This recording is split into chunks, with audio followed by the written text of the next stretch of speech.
Vamos a pedirle esta noche, hermano, que abra su Biblia. Ayer estuvimos viendo un tema muy interesante en la iglesia de Suffolk y me llamó la atención un verso que compartíamos anoche y quiero hablar de eso un poco. Hemos estado hablando desde que la persona es inconversa, cuando llega el Evangelio, acepta a Cristo, empieza la renovación, empieza el cambio. Ahora la pregunta, ya como cristianos, ¿cuál es nuestra lucha? Aparte de la mente, hay otras áreas que tenemos lucha nosotros. Y quiero que me acompañe a la carta del apóstol Pablo a los Gálatas, capítulo 2, verso 20, un verso muy conocido. Gálatas 2, 20. Cuando lo tenga puede decir amén. Gálatas, capítulo 2, verso 20. Pues espera que los hermanos lo encuentren. Ya, amén, ya dijeron amén ahí. Entonces vamos a buscar Gálatas capítulo 2, verso 20, dice la palabra del Señor. Con Cristo, oiga lo que decía el apóstol Pablo, he sido crucificado. Ya no soy yo el que vive, sino que Cristo vive en mí. Y la vida que ahora vivo en la carne, la vivo por fe en el Hijo de Dios, el cual me amó y se entregó a sí mismo por mí. Padre Celestial, te damos gracias por esta oportunidad, por el privilegio que nos das de venir ante tu presencia y traer tu palabra no solamente local, sino a muchos países, mucha gente que nos ve en la red social, Señor. Te damos gracias por todo esto, pedimos, Señor, que nos ayudes a seguir haciendo la obra, Padre. Gracias por todo lo que estás haciendo, bendice a cada uno que está viendo por la red social, los diferentes ministros, pastores, siervas de Dios, que están viendo las familias, los creyentes, los amigos que nos están viendo en la red social, bendíceles, Padre. Bendice nuestra iglesia en Suffolk, permite que nuestro hermano Oscar pueda traer consejo de la palabra ahí también en el estudio con los hermanos. Gracias, Señor, por todo. Bendecimos, Señor, estación de radio, Radio Manantial de Vida en Pueblo Nuevo, Estelí, Nicaragua. También, Señor, gracias por la vida del pastor Fran Rodríguez, que transmite esto a diferentes páginas. Y también, Señor, gracias por nuestro querido hermano y amigo Juan Bonilla. Bendecimos, Señor, a todos los pastores de esta ciudad. Bendice, Señor, también en la iglesia local aquí de First Baptist, Señor, a Pastor Aarón. Bendícelo también a su familia, a la congregación. Gracias por todo. En el nombre de Jesús. Amén, Padre, y amén. Pueden tomar asiento, hermanos, y es interesante.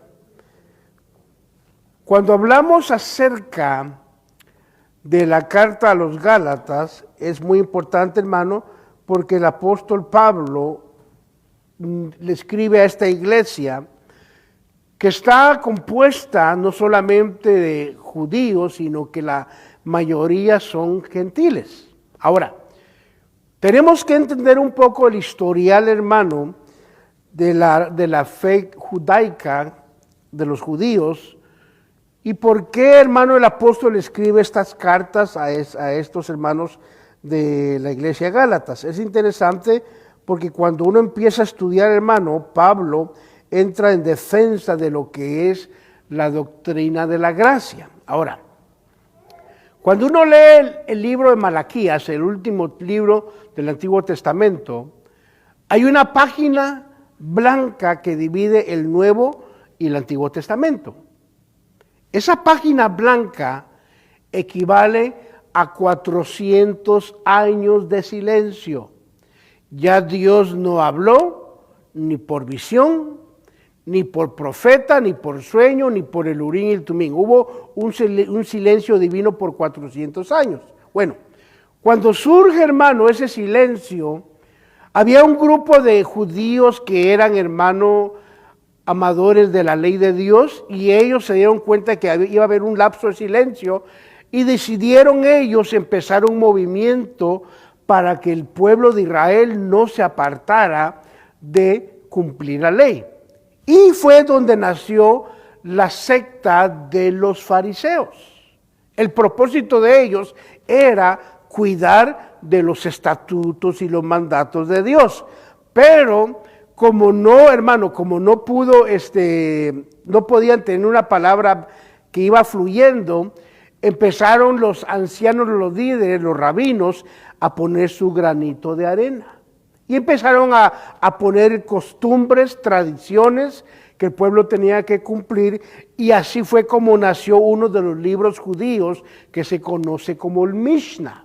El Mishnah son las tradiciones que guardaban los judíos en los días de Jesús. Es más, un día ellos le reclamaron al Señor y dijeron, ¿por qué es que tus discípulos quebrantan la tradición de los ancianos, el Mishnah, al no lavarse las manos antes de comer? Y él le dijo a ellos, ¿y por qué ustedes quebrantan el mandato de Dios con sus tradiciones? ¿Qué había pasado? Tenía más peso la tradición de los ancianos, el Mishnah, que la misma ley de Dios. Ahora, ¿qué es lo que pasa? El maestro prominente de Israel, Nicodemo, dice la Biblia en Juan 3, busca al Señor de noche. Y cuando le hace una pregunta, el Señor le contesta, Nicodemo, eres el maestro de la ley, pero para ver el reino de los cielos tienes que nacer de nuevo. Ya tocamos ese punto anteriormente. Bueno, cuando el Señor lo crucifican, hermano, muere, y ya al momento que su cuerpo está colgando en el madero, Nicodemo y otro personaje que se me olvida el nombre, van y piden el cuerpo del Señor a Herodes. Ya abiertamente Nicodemo ya no tiene miedo, sino que va a pedir el cuerpo del Señor. Bueno, la historia relata que Nicodemo se convierte al Evangelio. Ahora, es interesante cuando uno estudia las sectas que habían en contra del Señor. Estaban los fariseos, los saduceos y los escribas. En el libro de Hechos está lo que eran los escribas y saduceos, pero se omite la secta de los fariseos. ¿Por qué? Porque la mayoría se habían convertido al Evangelio. Muy buena noticia. Lo malo es que ahora que se convirtieron al Evangelio, ellos entran al Evangelio, pero con ellos arrastran las tradiciones que por años ellos aprendieron en la ley. En otras palabras, en el libro de Gálatas, este grupo de fariseos que se habían convertido estaban enseñando que para ser completamente salvo tenían que creer en Jesús, pero guardar la ley o ritos de la ley. Y uno de los ritos que ellos querían, hermano, que el gentil adoptara, era lo que era la circuncisión. Muchos no saben qué es, no voy a entrar en detalle ahorita, pero cuando los gentiles oyeron que ¿qué? Sí, para que ustedes sean completamente salvos, se tienen que circuncidar. Imagínense, ya hombres grandes pegaron el grito al cielo. ¿Cómo? Si es que son medio salvos porque aún les falta la circuncisión. Bueno, entonces el apóstol Pablo entra en esta carta de Gálatas, hermano, y empieza a debatir con todo su ser en contra del legalismo. Ahora, quiero que entienda esto. Si Pablo no hubiera, hermano, entrado en debate y combatir a estos judíos que se habían convertido en los fariseos, hoy el cristianismo sería otra secta dentro del judaísmo. Pero Pablo, entendiendo el significado de lo que ellos querían hacer, empezó a debatir en contra, hermano, de lo que era la ley. No que fuera anulada, sino que estaba en contra de los rituales, en contra, hermano, de aquellos puntos que ellos querían meter a la iglesia. Querían que la iglesia fuera una iglesia legalista. ¿Qué es eso? Donde los hombres ponemos las normas y las reglas.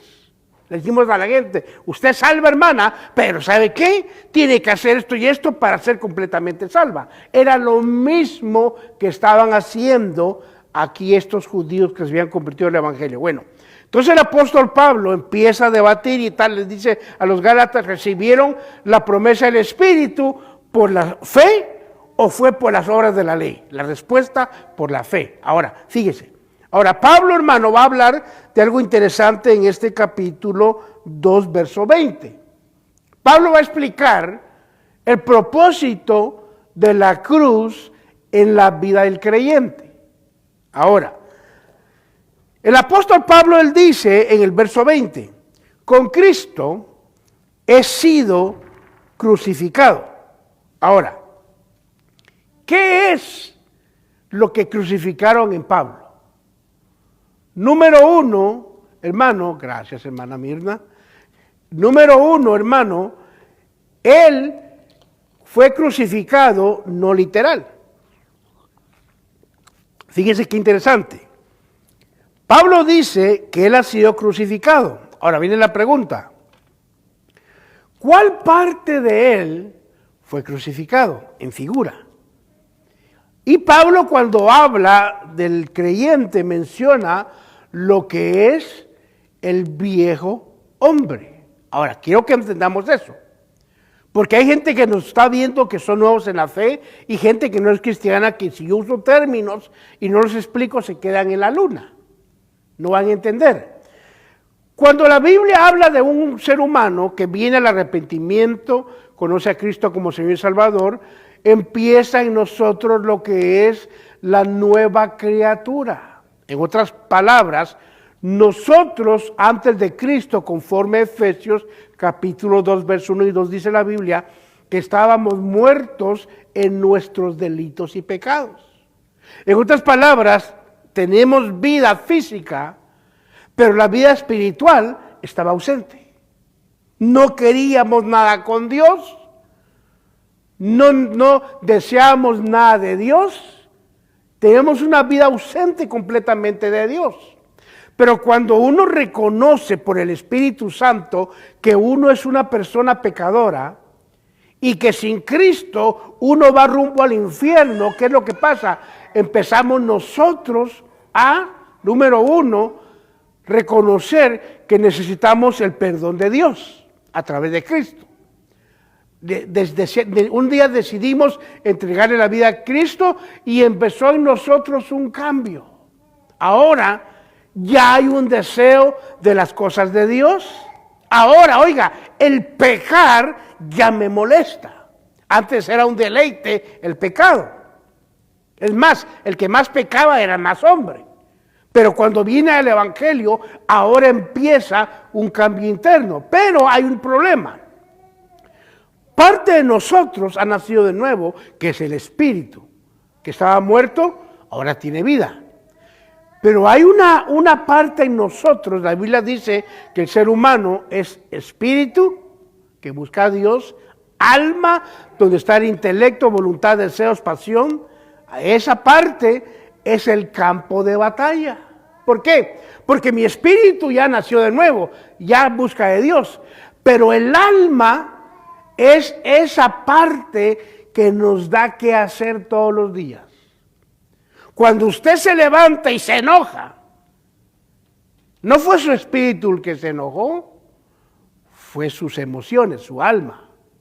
Entonces, el alma más cuerpo es igual a carne. Oiga esta cuestión matemática. Cuerpo más alma igual a carne. Cuando la Biblia usa la frase carne, se refiere a esa combinación de alma con cuerpo. Cuando yo me enojo, ¿cómo sabe usted que yo estoy enojado? ¿Qué refleja mi enojo? Mi cara, mi rostro. Por alguna razón, la boquita se inflama. La mirada se transforma. Y uno frunce la cara. ¿Estás molesto, mi amor? No. Ok. ¿Qué es lo que provocó ese coraje? El alma que está en nosotros. Como un pastor le llama, la fiera. Ahora, esa fiera puede ser tamaño grandanés. Y hay unos perros que son más, el mastoide, son perrotes grandes, parecen caballos. Hay quienes tienen un alma así, como que son de esos, parece caballo. Y aquellos que están bien sometidos a Dios, hermano, que han aprendido a no vivir bajo los sentimientos, ve el alma de ellos un pequeño chihuahueño. Depende de nuestra búsqueda y entrega el tamaño de nuestra fiera. Ahora, pero esa fiera, esa alma con cuerpo que llama carne, es lo que Pablo le llama el hombre viejo. La parte que aún no ha sido transformada en nosotros. Es muy importante entender eso. Como creyentes nacimos de nuevo, pero todos los días tenemos lucha con el hombre viejo, usted hermana con la mujer vieja, la vieja criatura. Entonces Pablo dice, verso 20, con Cristo he sido crucificado. ¿Qué está crucificado en figura en Cristo? El hombre viejo. Esa parte que aún no ha nacido de nuevo. Fíjese. Esa es lo que está crucificado. Donde están mis deseos, mi voluntad, mis pasiones, donde tengo yo todos esos corajes y áreas en mi alma, eso está crucificado. Ahora, Pablo dice, con Cristo ha sido crucificado. Ahora, nosotros al momento que llegamos al Evangelio, Dios, hermano, crucifica nuestro cuerpo viejo, el hombre viejo, está ahora crucificado. Fíjese, ahora, Pablo decía con Cristo ha sido crucificado. Pero Pablo dice, y ya no soy yo el que vive. Ahora, le voy a explicar algo. La cruz, la muerte de cruz, la inventaron los romanos. Cuando el Imperio Romano tomó control de la mayoría del mundo de ese tiempo, ellos, hermano, inventaron la muerte capital, que era la muerte de cruz. Interesante. Si había un ciudadano de Roma que había hecho algún crimen, él no iba, hermano, a ser crucificado. Él era decapitado. Crucificaban solamente al que no era romano. Entonces la muerte de cruz era una de las muertes más dolorosas que había. ¿Por qué razón?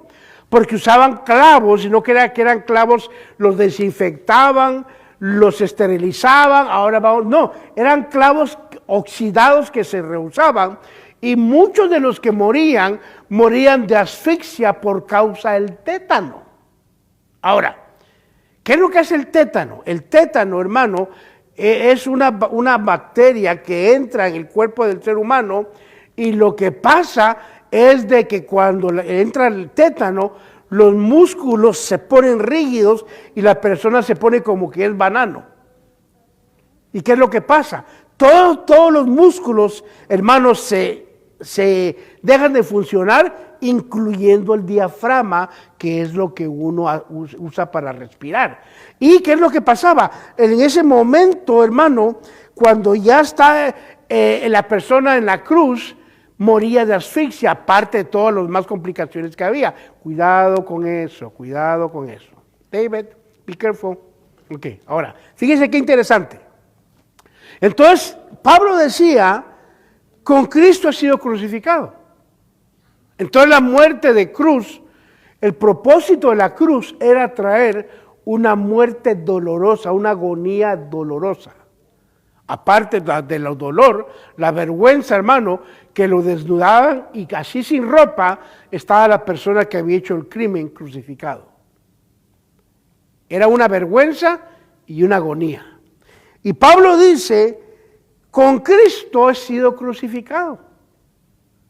Cuando la Biblia muestra y habla de la cruz, sabemos que va a haber dolor. Sabemos que va a haber agonía, que va a haber aflicción. Y fíjese que el propósito por el cual Dios en figura nos crucifica en la cruz no es, para causarnos agonía. Ahora, entonces viene la pregunta, pastor, si no es para agonía, ¿para qué es? Ahí estamos tratando en el tema. ¿Qué es lo que pasa? Como creyentes decimos, Señor, estoy crucificado con Cristo. Viene la cruz. ¿Y qué es el propósito de la cruz? Que yo muera. Ahora, mientras yo no muero, ¿qué hago en la cruz? Quejarte. Exactamente. Voy a estar quejándome. Voy a estar haciendo bulla. Voy a estar protestando. ¿Por qué? Porque estoy en agonía. Entonces el alma está crucificada. ¿Y qué dice el alma? No es posible. No se vale. No me gusta. No lo quiero hacer. Ya no lo soporto. La quiero matar. ¿Qué es lo que está pegando, hermano? Protesta. El alma que ahora en Cristo está crucificada. Es allí donde nosotros como cristianos no hemos entendido el propósito de la cruz. Mientras mi alma está viva, protesta. Señor, yo tengo derechos. Tengo libre albedrío. Y como lo hemos dicho anteriormente, nosotros como creyentes ya no hay libre albedrío. Eso es para el inconverso. Pero cuando llegó el Evangelio, ¿qué es lo que nuestra oración? Señor, fíjese, y somos buenos para orarlo. Hasta, hermano, hasta estilo tenemos, Señor Padre del cielo. No se haga ¿qué? Mi voluntad, sino la tuya. Y dice Dios, ¿en serio? Vamos a ver. Nuestra petición, Señor, yo quiero hacer tu voluntad, no la mía. Ah, ¿qué dice el Señor? Clávenlo. Y cuando uno es clavado, empieza lo contrario que nosotros queremos. ¿Por qué? No, quiero ver, no hagas tu voluntad, haz la mía. Señor, me ofendió ese hombre y yo le voy a romper los dientes. ¿Qué dice Dios? Esa es tu voluntad. Mi voluntad es que lo perdones y te lo lleves a comer a McDonald's. ¿Qué? ¿Pero viste la humillación que me hizo? ¿Viste la forma que me trató delante de la gente? Es más, me humilló. Y en mi familia el que humilla muere. Y dice el Señor, hijo, esa es tu voluntad. Y tú hace rato me dijiste, quiero hacer tu voluntad y no la mía. Entonces mi voluntad es que perdones. Y es más, no solo lo perdones. Antes era tu cuate y no había nada. Ahora mi voluntad es que lo perdones y lo ames. ¿Qué? No solamente quieres que le perdone lo que me hizo, sino para añadir agravio a la ofensa, ¿quieres que ahora yo lo ame? Exactamente, esa es mi voluntad. ¿Qué hacemos nosotros como creyentes? Empezamos a meter queja. No, Señor, eso no es justo. Hey, ¿qué me dijiste? Y es más, estabas en ayuno. Señor, que haga tu voluntad, no la mía. Pues te estoy diciendo cuál es mi voluntad. ¿Y qué hacemos los creyentes? No, Señor, Padre, no, quítame el... No. Haz mi voluntad. Es para uno de hombre. Señor, esa mujer que me diste por esposa, estoy hasta el copete. Aunque esté pelón, estoy hasta el copete, Señor. Ya no la aguanto.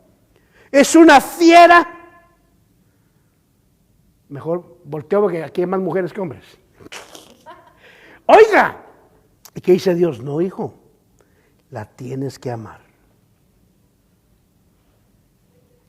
Señor, pero es que la puedo dejar. No, esa es tu voluntad, pero tú me pediste hacer mi voluntad. Interesante. Oiga, entonces Pablo dice, con Cristo he sido crucificado. Entonces la cruz lo que hace es que quiere que muramos para que hagamos la voluntad de Dios. Igual con la mujer. Señor, hazme hacer tu voluntad. Ah, ¿en serio? Con mucho gusto, hija. ¿Y qué es lo que Dios quiere que haga? Lo que a usted más mal le cae.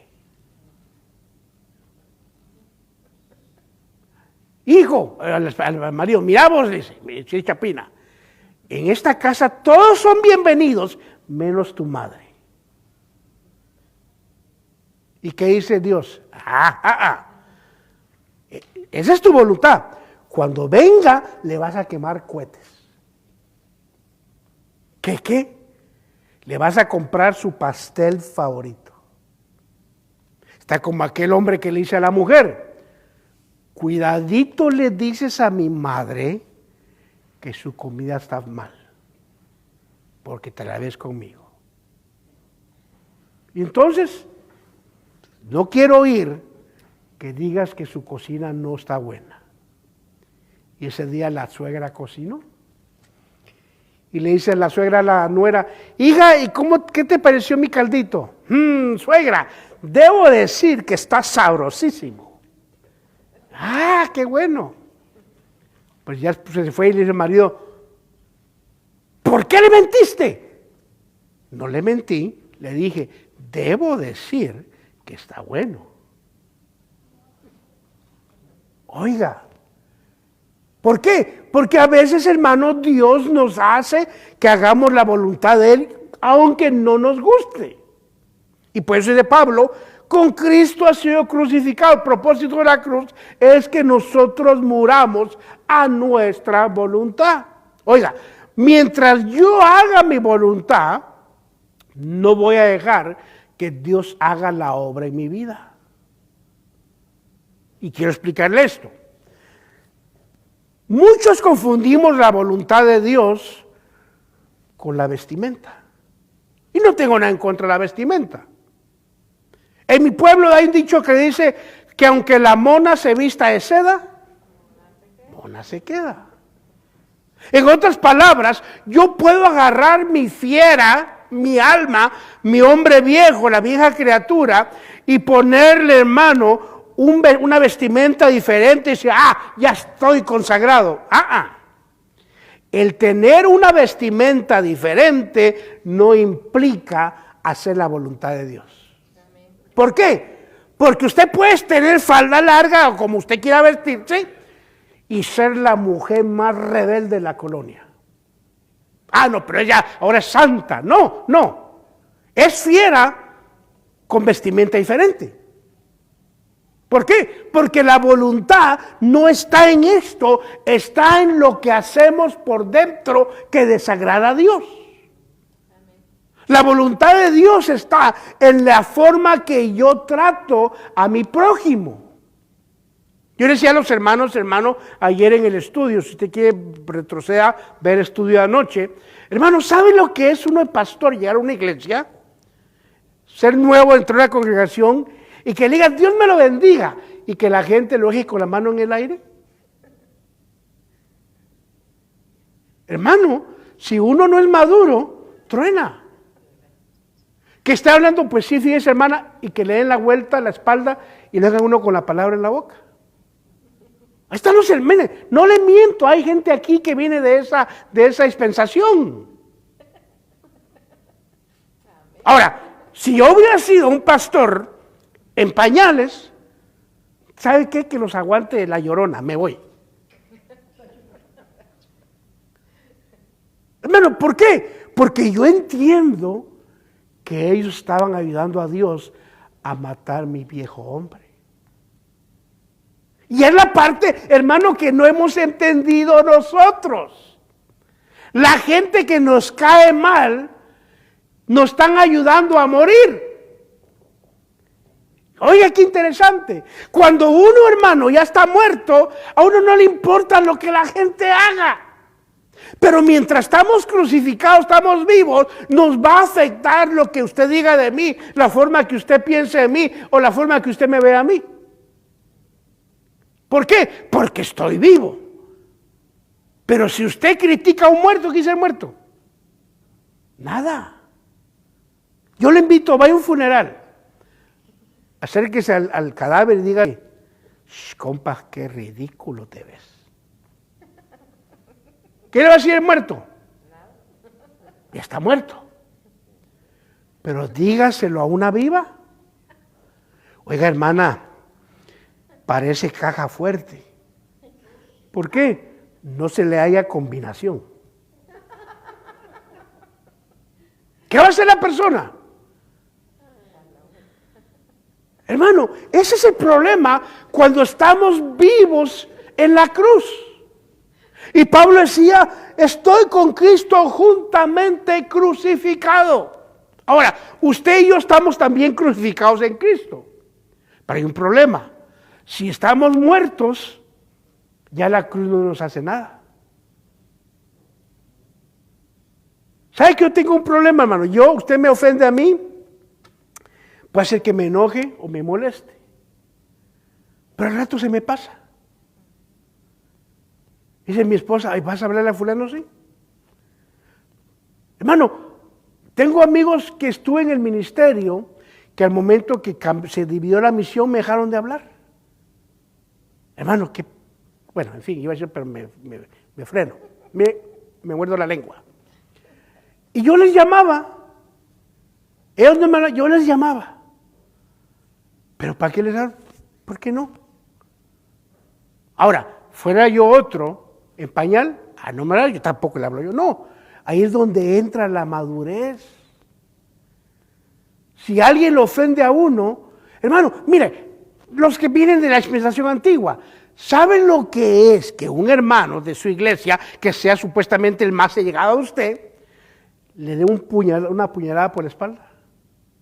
Y esta persona tuvo, hermano, la paciencia de ir a negocio por negocio, iglesia por iglesia, a hablar mal de mí. Y desde que pasó, le digo a los hermanos, perdonado. Yo lo miraba en la calle, hermano, y salía corriendo, hermano, literal. ¿Por qué? Su conciencia. Llegó el día que llegó a una campaña a la iglesia. Cuando lo vi, hermano, lo abracé. Hermano, qué gusto verte. Mire, y de corazón, qué gusto verte. Él extrañado. ¿Y sabe qué fue lo tremendo? Ni siquiera tuve una pizca de rencor y resentimiento. Ahora, ¿qué hubiera hecho usted si a usted lo hubieran difamado en toda la ciudad?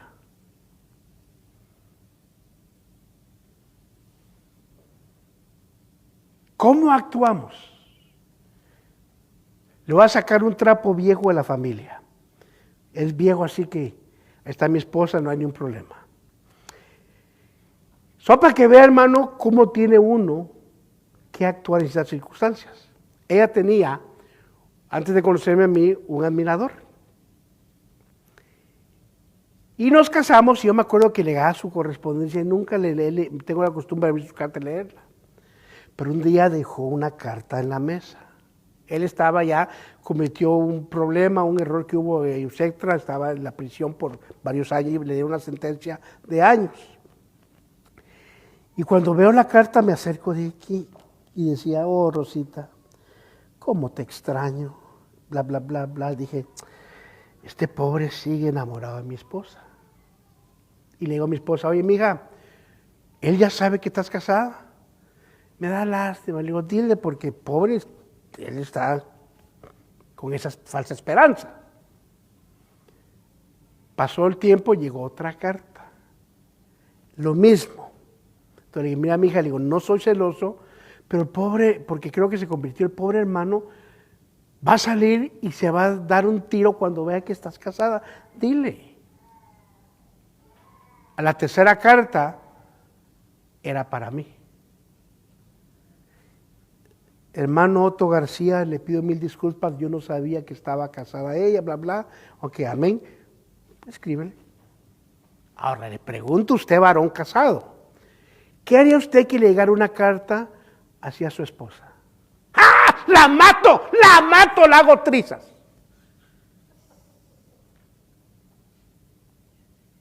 La pregunta, ¿será esa la voluntad de Dios?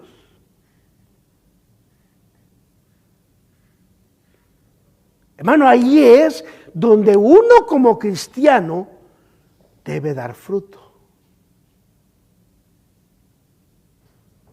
Fíjese, están todos bien serios, hermano. Oiga, por esa razón, Pablo dice, yo estoy crucificado. Dios quiere matar el hombre viejo en mí. ¿Cuál? Ese que no perdona, ese que no olvida, ese que es orgulloso. Todo lo malo en mí, Dios quiere que muera en la cruz.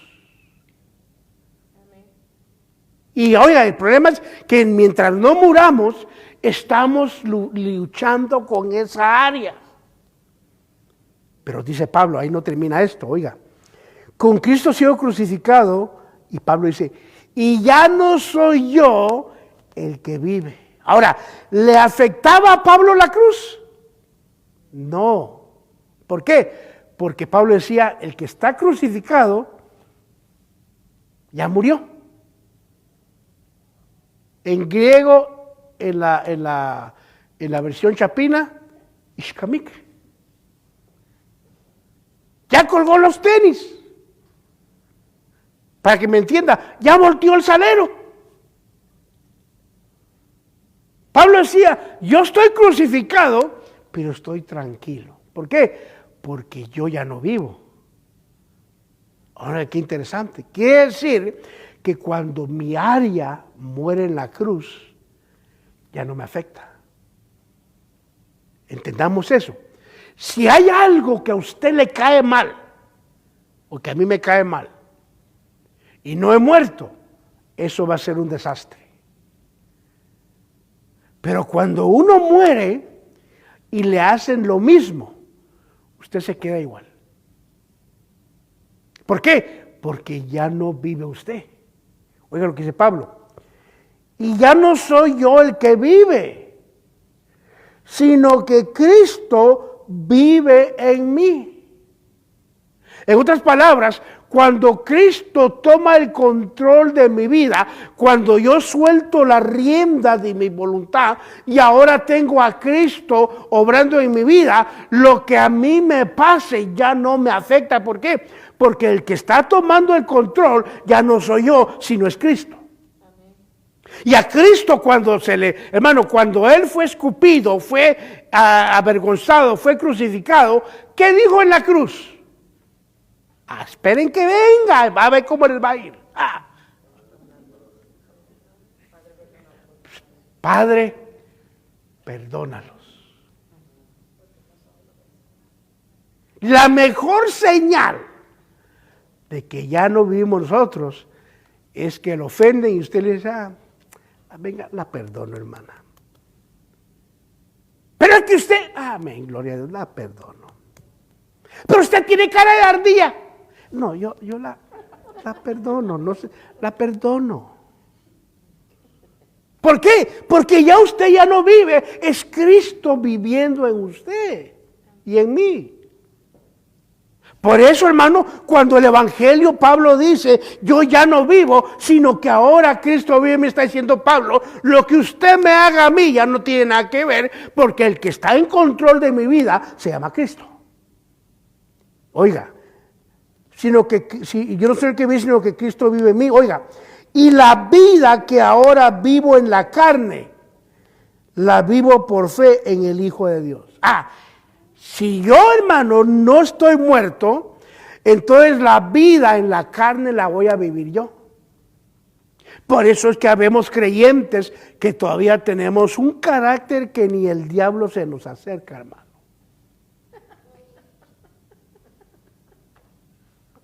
¿Por qué? Porque todavía no le hemos dado rienda suelta al Señor que Él viva en nosotros. Cuando vivo yo, hermano, no me ofenda. porque esto no se queda así. Le voy a contar, ya eso es de décadas, ya fue en México cuando estábamos de misionero, hermano. Una persona, y si Rosa está viendo se va a acordar de eso, un chamaco se metió en la noche a una de las recámaras de la hija del pastor. Y el perro nos avisó que había algo ahí. Y habíamos varios que estábamos, había un centro de rehabilitación en la planta baja, la casa pastoral, y cuando, hermano, se descubrió el chavo, lo queríamos linchar, los hermanos lo queríamos linchar. Y el pastor dijo, no lo vayan a tocar porque es hijo de fulano de tal, una persona de la comunidad que tenía dinero. Hermano, ¿sabe qué hizo su otro hermano? No podemos tocarlo, pero no sé qué así. Agarramos una navaja y fuimos a las 4 llantas. A las 4 llantas. El otro agarró unas 5 libras de azúcar en la gasolina. Y éramos hermanos. ¿Por qué? Porque en ese tiempo usted me la hacía, usted me la pagaba. Ahora ya no. Ya estamos hablando, ahorita tengo 56, hermano, sería vergüenza actuar a los 56 como actuaba a los 23. Y la vergüenza es que hay cristianos que actuamos como que tuviéramos 13 años. Pero en fin, no es el tema. Entonces, ¿qué es lo que pasa? Hermano, hicimos eso y cuando Chavo salió, se metió al carro y vio las llantas. Y después el pastor dijo, ¿quién hizo eso? Pastor, fui yo y fue fulano. El otro, ¿para qué? Fuimos los dos. Bueno, ¿qué es lo que pasó? La fiera quería retribución. Entonces el pedir retribución no es voluntad de Dios. La retribución viene para calmar la ira del hombre. Dice Dios, no, tranquilo. Como usted ve, hermano, no he sido santo toda mi vida. He sido canela refinada, monedita de oro. Como dice en Guatemala, yo era un saltaperico, hermano. Para los chapines ya entendí. Pero fíjese, hermano. Ahora, entonces Pablo dice, y la vida que ahora vivo en la carne. Hermano, la vida tiene que ser en la carne. ¿Por qué? Porque moramos en un cuerpo físico. Pero, oiga, una cosa es vivir en este cuerpo físico, en la vida en la carne, pero ya no tenemos a la carne reinando en nosotros. Si a usted lo ofenden y usted es hijo de Dios, ¿qué hace usted? Que alguien le diga, vieja carechucho. ¿Y qué hace usted como cristiana? Y usted tiene cara de tortuga. Hermano, no. ¿Qué hace usted como hija de Dios? Se sonríe. Dios la bendiga. ¿Es lo que me va a decir? Sí. ¿Por qué? Porque usted ya no su vida ya no está regida por la carne. Vive en la carne porque es un cuerpo físico, pero ya la carne no le ordena a usted. Pablo, oiga, y la vida que ahora vivo en la carne, la vivo en la fe en el Hijo de Dios. Quiere decir que mi vida en la carne ya no depende de mis emociones carnales. Y cuando mi cuerpo, hermano, mi alma es la que reina, yo no puedo ver a nadie, hermano, con malos ojos. ¿Por qué? Me dices, ¿por qué me está viendo? Hay creyentes que todavía, hermano, la carne reina en ellos. O mejor, se oyó feo. Habemos creyentes que la carne aún reina en nosotros. Y ahí es donde Pablo dice, ya no vivo yo, ¿por qué? Porque ahora lo que yo vivo, ya mi vida, ya no reina la carne en mí. Ya la carne no tiene dominio en mí. Me ofende, me critica, me murmura, me hace a un lado. A mí ya no me importa. ¿Por qué? Porque ahora sé que Cristo es el que tiene el control de mi vida y mi trabajo es amar a Dios y aunque me caiga y me cueste, amarlo a usted. Está como cuando nos casamos. ¿Cuál fue la promesa? Hermano Sánchez, promete amarla en las buenas como en las malas. ¿Y qué dijo el otro? Sí. Okay. ¿Promete tal cosa? Sí. Oiga, aunque esté en enfermedad o en salud, sí. Aunque tenga cinturita de quinceañera o cintura de avispa, está bueno. Hermano, imagínese que después que uno promete esos votos, diga, Señor, no. ¿Y qué pasa, mijo? Tú prometiste que era hasta la muerte, pero yo no sabía que ibas a vivir tanto. Hermano, oiga, ¿qué es lo que pasa? Que ahí es donde entra que ya la carne no reina en nosotros. Pero igual empatemos el partido, varones. 1-0, metamos un gol a las damas. ¿Promete respetarlo? Ay, sí, lo voy a respetar, mi hijo, te voy a respetar. ¿Promete ser una mujer sumisa? Claro, casabrinca, sí, señor. Y ya que se casa, le dice, mija, hoy no puedes ir. Y la que ahí convierte de mija a en fiera. ¿Cómo que no? No puedes ir y se transforma.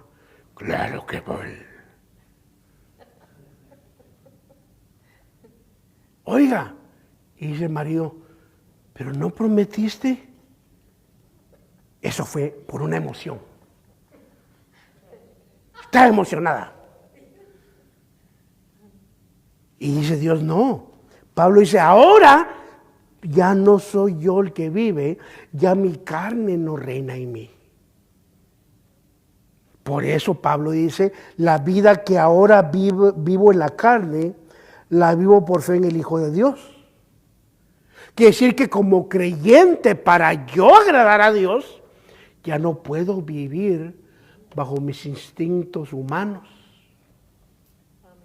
Yo he contado cuando tenía de unos 17, 18 años, nuestra iglesia nos tocó hacer ujieres en una campaña de Gigi Ávila, y como la iglesia tenía más de 1,500 miembros, éramos el apoyo más fuerte ahí.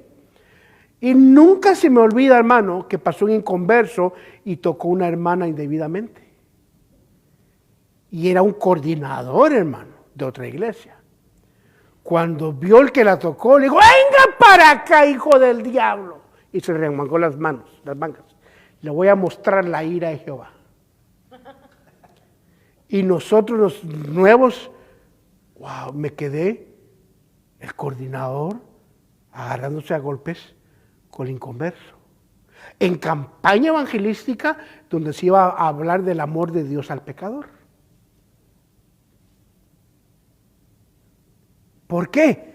Porque habemos hermanos que vamos a la iglesia, amamos a Dios, pero la carne no está muerta, está vivita y coleando.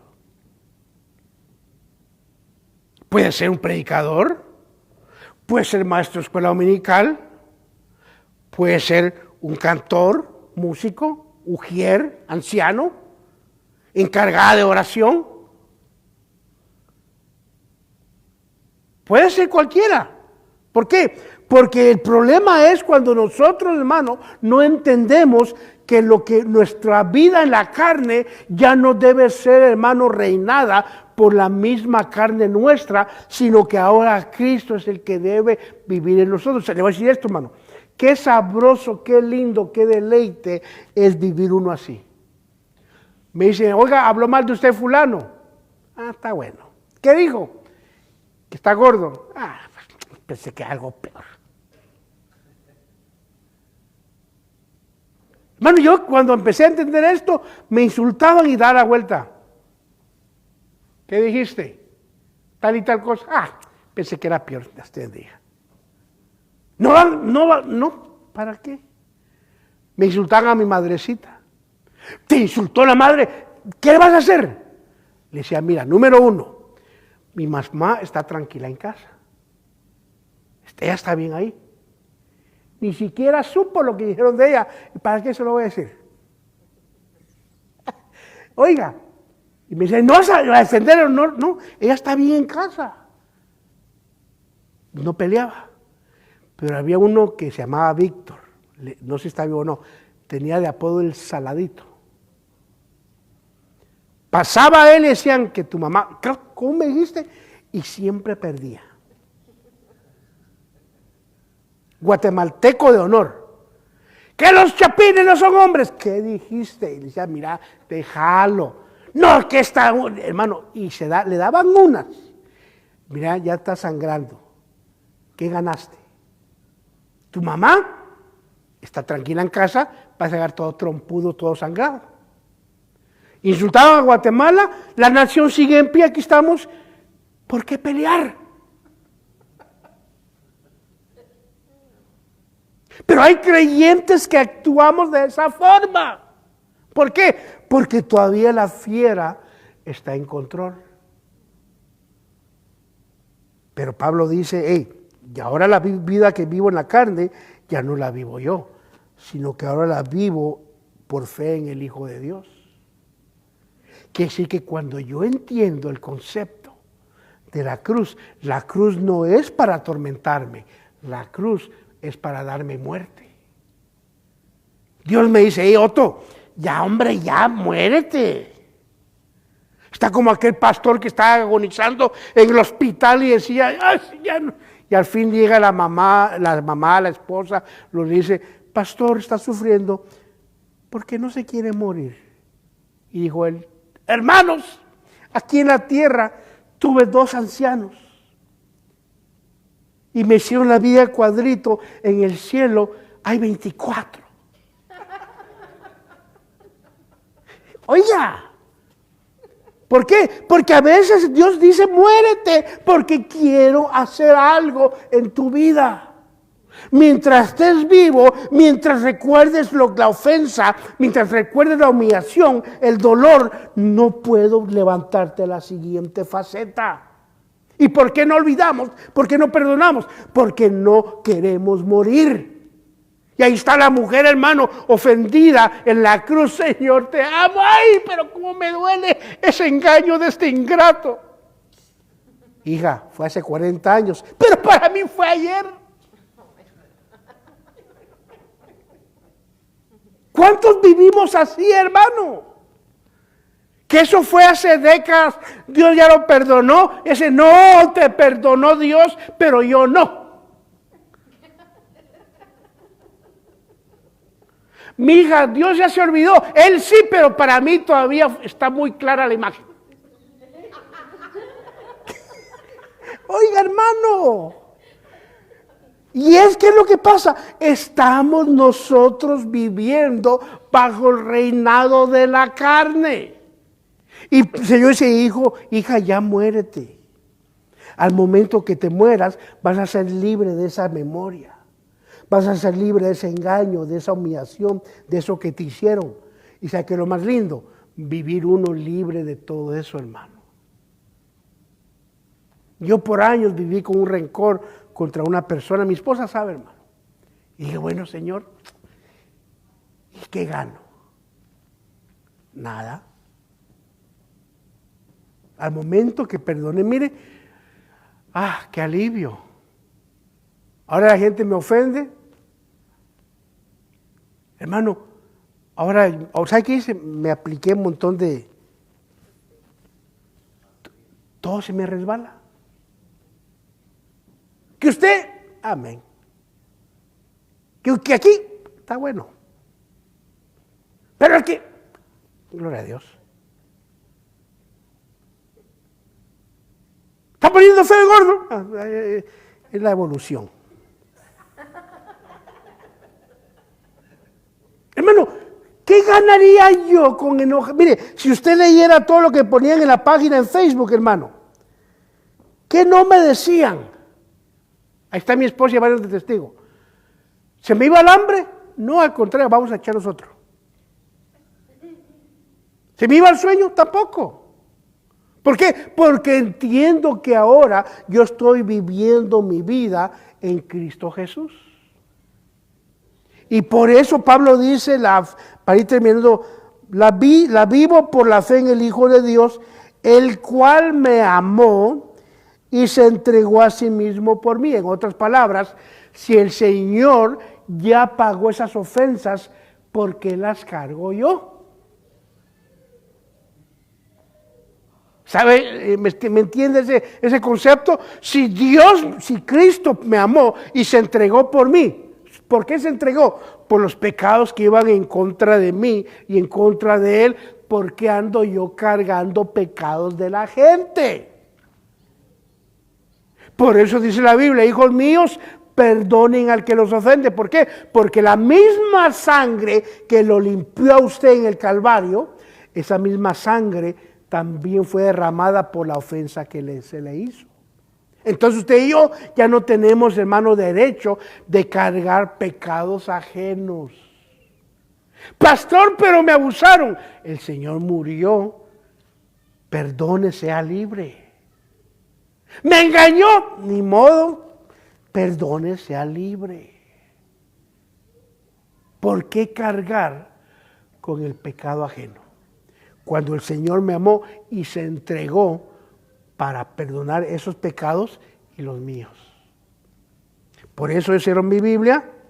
Yo aprendí, hermano, número 1, aprender a vivir mi vida en el Hijo de Dios. Ya no quiero vivir yo. Quiero que Cristo viva en mí. Por eso, si usted me está viendo y todavía tiene algo contra de mí, por lento. ¿En serio? Hermano, yo solo aprendí. Gente que me ofendió, digo, Señor, ¿qué gano con acariciar esa herida? Ay, me duele, pero es que quiero que me duela. No, es tiempo de decirle, Señor, ¿por qué cargo lo que Él perdonó? Hermano, yo he tenido ofensas que no puedo hablar aquí por ética. ¿Y sabe qué aprendí? A perdonar. No soy esclavo del pecado, de lo que se dice o lo que se haga en contra de mí. Al momento sí me duele, pero después digo, ya pasó, ya para qué. ¿Por qué? Porque tenemos que perdonar así como Cristo nos ha perdonado. ¿Cuántos creyentes dejaron de ir a la iglesia por la ofensa de un ministro? Me sorprendo cada día que encuentro gente, hermano, años sin ir a la iglesia. ¿Por qué? Porque alguien los ofendió. ¿Qué ganan? Nada. El que lo ofendió, bien, gracias, y ahí está él hoy sufriendo. Me fui de la iglesia, ¿por qué? Es que la hermana fulana me hizo tal cosa. ¿Y qué ganó? ¿Qué se ilusionó? Está como un joven que me dice, pastor, ya no voy a ir a la iglesia porque, mire, soy así, así. Le digo, y la pregunta, ¿al apartarte vas a mejorar? No, puede empeorar. Entonces, ¿por qué te apartas? O sea, ¿qué es el problema? Que aún la carne reina en nosotros. Pero hoy decirle, Señor, yo quiero morir. Y créame, el día que usted y yo muramos a esas áreas, seremos unos cristianos libres, hermano. Usted se va a deleitar en Dios, va a poder caminar libremente, va a ver al que lo ofendió, lo va a abrazar. Qué bueno verte. ¿Por qué? Porque eso pasa cuando Cristo vive en nosotros. Cierre sus ojos en esta tarde. Padre Celestial, gracias una vez más por entender cuál es el propósito de la cruz, Señor. Tú no quieres, Padre, que nosotros tengamos una agonía, sino que tú buscas la muerte de los santos. Dicen los salmos que tú te deleitas en la muerte de tus santos. No solamente literal, sino cuando uno dice, alma mía, hoy te mueres. Y uno decide darte el control a ti, Señor. Para ti es agradable esa muerte de ese santo. Yo te pido por aquellos que nos ven en la red social, aquellos que estamos aquí, Señor, permítenos, Padre Santo, dar muerte al viejo hombre y ser libre de todo aquello que nos afecta. Si alguien me está viendo y no ha perdonado, deja de sufrir. Perdona y vas a ver que la vida va a cambiar. Ya Dios perdonó, derramó su sangre por esta ofensa y por eso te dice perdona, porque ya no te toca a ti ni a mí cargar con eso. Ahora Dios dice, yo quiero hacer esa obra. Padre Santo, en el nombre de Jesús, gracias una vez más. Bendice a cada uno que está viendo la red social, los que estamos aquí. Gracias por todo, Señor. Te bendecimos y te damos la honra. En el nombre de Jesús. Amén. Dios me los bendiga y hasta la próxima.